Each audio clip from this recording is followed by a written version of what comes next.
प्रत्येक समाजामध्ये त्या त्या वेळच्या ज्या काही समाजामध्ये वेगवेगळे विचार प्रवाह असतात, समाजाची अवस्था असते, त्याचं दर्शन साहित्यामधून आपल्याला घडत असतं. या साहित्यामध्ये लिहिणारे जे लोक आहेत, काही लोक लिहू शकतात, काही लोक लिहू शकत नाही. आणि त्यामुळे जे लिहू शकतात त्यांची मानसिकता आपल्याला साहित्यामध्ये अधिक प्रखरपणे दिसते. आणि जे लिहू शकत नाही, ज्याच्या आवाजाला एक लेखणीचं बळ नाही, त्यांच्या आवाजाने अनेकदा कमी पडतो. गेल्या काही वर्षामध्ये महात्मा फुलेंच्या काळापासून सुरू झालेली एक साक्षरतेची किंवा शिक्षणाची चळवळ म्हणूया, या चळवळीचा परिणाम म्हणून गेल्या काही वर्षामध्ये असे अनेक गट लिहू लागलेले की ज्या गटांना लिहिण्याची परंपरा नव्हती. आणि त्यामुळे असे अनेक गट आज आपली व्यथा मांडतायत. पण काही जो गट जो पूर्वीपासून लिहितोय आणि लेखणीचा आपल्या एक आपली संस्कृती, आपलं श्रेष्ठपण टिकवण्यासाठी आणि त्याचं एक श्रेष्ठत्व कसं चांगलं आहे हे बिंबवण्यासाठी लेखणीचा उपयोग करतो. आणि त्यामुळे जे काही घडलेलं असेल त्याचं थोडंसं त्याच्यामध्ये रंगसफेदी करून, थोडी रंगरंगोटी करून, कधी कधी जास्त विकृती करून ते आपल्यासमोर मांडलं जातं. या देशामध्ये दलितांचे वेगवेगळे जाती जमाती आहेत. असा मोठा गट ज्याला आपण उपेक्षितांचा गट म्हणतो, भटके आहेत, आदिवासी आहेत, स्त्रियांचा आहे, त्यांचा आवाज अनेक वर्षापासून दडपलेला आहे. या दडपलेल्या लोकांच्या पैकी काही लोकांनी ज्या ज्यावेळी त्यांना संधी मिळाली त्यांनी धर्म त्याग केला. कधी बौद्ध झाले, कधी मुस्लिम झाले, कधी ख्रिश्चन झाले. तेव्हा त्या त्या धर्माच्या विरोधामध्ये देखील एक साहित्याच्या मार्फत आघाडी उघडण्याचं काम त्या त्यावेळच्या साहित्यिकांनी केलेलं आहे. बौद्ध धर्म आणि त्यावेळचे वैदिक यांचा संघर्ष तर फार आपल्याला सगळ्यांना माहिती आहे. त्यासाठी भाषेचा कसा वापर होऊ शकतो याचं एक साधं छोटं उदाहरण आहे. आपल्या मराठी भाषेमध्ये दोन शब्द आहेत. एक शब्द आहे लुच्चा. हा लुच्चा शब्द याची मला माहिती नाही शब्दकोशामध्ये काय लिहिलेलं आहे, पण मला बाकीच्या लोकांच्या बरोबर काही एक चर्चा झाली की त्याच्यातून त्याचं जे कळालं की जैन धर्मामध्ये साधू लोक त्यांचे जे केस काढतात ते दरवर्षी त्यांचा एक विधी असतो आणि त्या विधीला म्हणतात केश लोचन विधी. म्हणजे केस कापत नाही तर ते असे उपटतात आणि त्या विधीला केश लोचन विधी करतात म्हणतात. तेव्हा ज्यांनी केश लोचन केलेले आहेत ते जैन धर्म हा वैदिक धर्माच्या एका अर्थाने विरोधात उभे राहिलेला एक बंडखोर त्या काळामध्ये एक संप्रदाय किंवा एक धर्म म्हणूया. तेव्हा त्यांना वैदिक लोकांनी शिवी देण्यासाठी जो शब्द निर्माण केला आपल्या परिसरामध्ये तो आहे लुच्चा शब्द. लुच्चा म्हणजे जैन, जे केश लोचन करतात ते. तसा दुसरा शब्द आहे बुद्धू. बुद्धू म्हणजे कोण? तर बुद्ध भगवानाला मानतात. हे दोन्ही जैन आणि बुद्ध हे दोघेही अवैदिक आहेत. वेदाच्या विरोधात बंड निर्माण केलेले दोन धर्म आहेत आणि त्या दोन धर्माच्यासाठी वापरलेले शब्द आहेत. तेव्हा शब्द ज्यांच्या हातामध्ये असतात ते शब्द ज्या पद्धतीने की पुन्हा मला एकाने जे सांगितलं होतं पाखंड शब्द. पाखंड म्हणजे काय? पा म्हणजे वेद आणि वेदाचं खंडन करणारे हे पाखंड, हे पाखंडी. पाखंडी म्हणजे आपण आज त्याला ढोंगी या शब्द या अर्थाने समजतो, पण मुळामध्ये पाखंड शब्द हे या पद्धतीने तो निर्माण झालेला आहे. तेव्हा हे जे सगळे आहेत इतिहासामध्ये या सगळ्या गोष्टी आपल्याला वारंवार दिसतात. आजच्या परिस्थितीमध्ये प्रामुख्याने मुस्लिम आणि ख्रिश्चन यांच्या अनेक ठिकाणी जे चित्रण साहित्यामध्ये केलेलं आहे त्याच्यामध्ये आपल्याला प्रामुख्याने एक खलनायक म्हणून रंगवताना दिसलंय. याचा हे सगळं उल्लेख असताना मला हेही सांगितलं पाहिजे की सिनेमासृष्टीमध्ये, हिंदी सिनेमासृष्टीमध्ये निदान सुरुवातीच्या काळामध्ये बहुतेक ठिकाणी सिनेमामध्ये मुस्लिम व्यक्तिरेखाची निर्माण केलेली एक चांगला चारित्र्यवान माणूस असं बहुतेक ठिकाणी दाखवलेलं आहे. याच्यामध्ये ख्रिश्चनांच्यावरती खूप मोठा अन्याय मात्र झालेला आहे सिनेमासृष्टीमध्ये. बहुतेक वेळेला ख्रिश्चन म्हणजे दारू पिऊन फिरणारा माणूस असं ते दाखवतात. बाकी दिलदार वगैरे असेल पण दारू न पिणारा ख्रिश्चन सर हिंदी सिनेमासृष्टीमध्ये आजपर्यंत मला आठवत नाही. कदाचित असेल देखील पण सहजासहजी ते दिसलेलं नाही. कधी कधी इतकं उलटं असतं, म्हणजे मी गुजरातमध्ये ज्यावेळी डांग जिल्ह्यामध्ये ख्रिश्चनांच्या वरती काही हल्ले झाले होते 99 साली, तर तिथे मी 7 दिवस जाऊन राहिलो होतो फॅक्ट फाइंडिंग याच्यासाठी. तर तिथल्या ख्रिश्चनांची ओळख अशी होती त्या ट्रायबल एरियामध्ये की जो दारू पित नाही तो ख्रिश्चन. हे ख्रिश्चन झाल्यानंतर त्याला दारूपासून परावृत्त करायचं काम तिथल्या मिशनऱ्यांनी केलं. तर हे आपण समजतो त्याच्यापेक्षा प्रत्यक्ष चित्र फार वेगळं असू शकतं.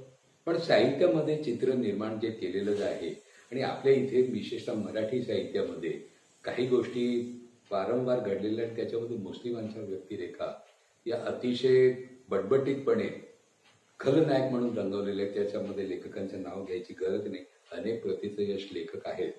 फार कमी लेखक आहे की ज्यांनी मुस्लिमांच्या बाबतीत काही चांगल्या पद्धतीने लिहायचा प्रयत्न केलेला आहे.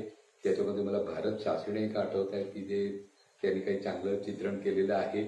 अगदी व्यंकटेश माडगुळकर त्यांनी देखील मुस्लिमांचं जे काही त्यांना भेटलेली काही बनगरवाडी वगैरे त्या परिसरातली माणसं त्याच्यामध्ये काही चांगलं लिखाण केलेलं आहे.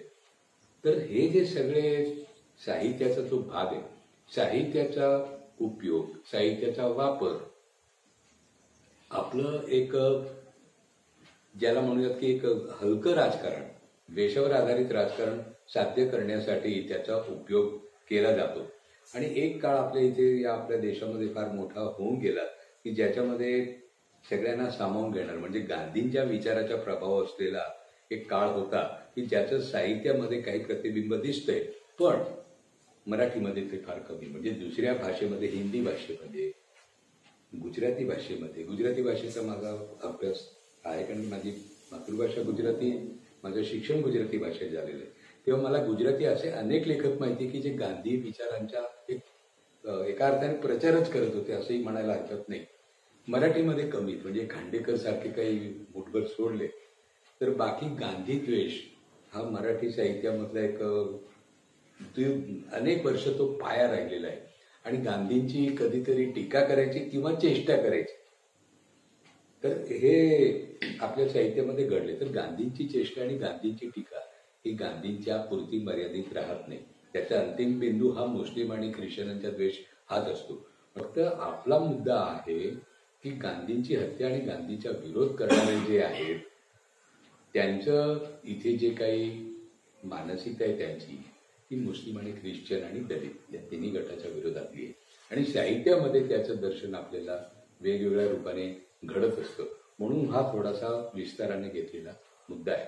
मला असं वाटतं की या सगळ्या गोष्टी करत असताना मुस्लिम आणि ख्रिश्चनांच्या संदर्भामध्ये मुस्लिम आणि ख्रिश्चनांनी स्वतः लिहिलं तर त्याचा एक उपयोग होऊ शकतो. माझी व्यथा मी मांडेन, आमची व्यथा आम्ही मांडू. व्यथा मांडताना ती खूप संयमाने मांडावी लागते. त्याच्यामध्ये ज्यावेळी व्यथा मांडणारा व्यथा मांडतो त्यामध्ये आक्रोश असतो, पण त्याचबरोबर समोरच्या गटाला एक त्याच्या संवेदना जागृत करून त्याच्याविषयी द्वेष न व्यक्त होता त्यांच्याबरोबर एक संवाद आपण करू पाहतो आणि त्याच्या मनातला राक्षस आम्ही मारू पाहतो. ही पण एक त्याच्यामध्ये भूमिका दिसली पाहिजे. तर द्वेषाचं राजकारण तर फार सोपं आणि साहित्य त्याचं फार उत्तम मार्ग आहे. त्याच्यातून हास्य काही होत नाही. म्हणजे ज्यांना द्वेषावर आधारित राजकारण करायचंय त्यांच्या दृष्टीने हे फार सोपं होऊन जातं. तेव्हा हे जे सगळे मुद्दे आहेत साहित्यामध्ये अनेक गोष्टी अशाही असतात की लोकांना एकमेकांची माहिती नसते. त्यामुळे संवाद जितका वाढेल तितकं साहित्यामध्ये त्याचं दर्शन होईल. मुस्लिमांच्या घरी जाण्याची संधी मिळणारे हिंदू फार कमी असतात किंवा ज्या काळामध्ये मिळतं त्या काळामध्ये त्या अर्थाने ज्याला आपण म्हणतो की संस्कारक्षम वय राहिलेलं नसतं. म्हणजे मग तो जातो म्हणजे त्याला ते काय बिर्याणी आवडली या पलीकडे त्याचा दृष्टिकोन विकसित होत नाही. बिर्याणी सगळ्यांना आवडते पण त्याच्यामुळे तो आपोआप त्याच्या मुस्लिमांच्या संदर्भामध्ये त्याच्या डोक्यामध्ये जे काही असतं ते आपोआप बदलेल असं होत नाही. ती प्रक्रिया करावी लागते. म्हणजे मला आठवते नागपूरला मी गेलो होतो, आमच्या एक विदुषी भेटल्या होत्या आणि त्यांच्याशी काही चर्चा चालू होती आणि मग ते उर्दू भाषा मराठी भाषा असं सगळं चालू होतं. तर त्यांना मी सहज सांगितलं की उर्दू भाषा मुसलमानांची भाषा जगातली नाहीये, जगातल्या सगळ्या मुसलमानांची भाषा वेगळी आणि कुराण उर्दू भाषेत काय म्हणतात कुराण उर्दू भाषेत नाहीये. कुठल्या भाषेत आहे कुराण? हे अज्ञान आहे. म्हणजे हेतू वाईट नाही, पण अनेकदा अज्ञान असतं, माहितीच नसते. आपल्यापैकी अनेकांना म्हणजे असं समजू नका की मुस्लिमांच्या संदर्भातली माहिती हिंदूंना नाहीये, मुसलमानांना सगळी. अजिबात मुसलमानांच्या मध्ये देखील अनेक माहितीच्या अभावात आपल्याला सतत दिसतो. म्हणजे जर हे सांगितलं किंवा मुसलमानामध्ये उर्दू न बोलणारा देखील कट आहेत, की मला स्वतःलाच एक प्रश्न माझ्या अगदी जवळच्या मित्राच्या बायकोने विचारला होता, तुमको उर्दू नाही आती तर तुम कैसे मुसलमान? हा माझ्या बाबतीत घडलेला किस्सा आहे. तेव्हा हे जे सगळं आहे अज्ञानातून निर्माण झालेल्या काही गोष्टी, ज्ञान असलं तरी द्वेषातून निर्माण झालेल्या काही गोष्टी, या सगळ्या गोष्टी तपासून आपल्याला द्वेषावरती उपाय काय करता येईल. काही लोकांच्या द्वेष आपल्याला कमी करता येणार नाही, पण फार मोठ्या गटांच्या द्वेषावर आपल्याला उपाय शोधू शकतो आपण त्या संवादात, त्या साहित्यातून. आपण स्वतःही लिहिणं आणि जे लिहू पाहतात. आता मला एक लेखक आठवतं की त्यांना मुस्लिम प्रश्नावरती लिहायचं. एक त्यामधला तो नायक मुसलमान, तो माझ्याशी आला, चर्चा केली. मग मी त्यांना जिथे आता तुम्ही जाणार आहात शेख सल्ला दर्गा, तिथे त्यांना घेऊन गेलो. दर्गा दाखवला, दर्ग्यातल्या काही लोकांच्या बरोबर तिथे गप्पा गोष्टी केल्या, मोहल्ला कसा असतो, कसे राहतात, हे सगळं दाखवलं. त्यांच्याशी काही चर्चा केली, बोललो. तर तो लेखक जो असतो त्यालाही काही 4 गोष्टी नवीन कळतात. तो लिहिताना जरा जास्त सावधपणे लिहेल. किंवा मला असं वाटतं की साहित्य व्यवहार हा एकमेकांना समजून घेण्याच्या याच्यातून जास्त समृद्ध होतो. पण त्याच्यामध्ये पाया हा असतो की साहित्य आपण का लिहितो. तेव्हा एका बाजूला ज्यांना एक द्वेषावर आधारित आपली श्रेष्ठता सिद्ध करायची आहे, त्यांना जर साहित्याचे करायचं असेल तर त्यांच्याबरोबर आपला संघर्ष घे. आणि दुसऱ्या बाजूला संवादातून देखील कदाचित आपण बदलू शकू. आपलं काम काय?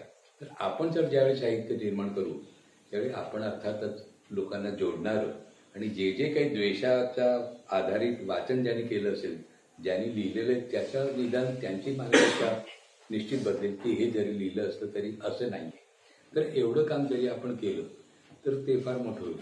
तर मला असं वाटतं की साहित्य व्यवहार हा फार जपून करण्याची गोष्ट आहे आणि त्याचा हेतू एकच असला पाहिजे की सगळ्यांना जोडणारं आणि अधिक सुसंस्कृत समाज निर्माण करण्याच्या दिशेने आपण जाऊ शकतो. यासाठी साहित्याचा आपण वापर करायला हवा.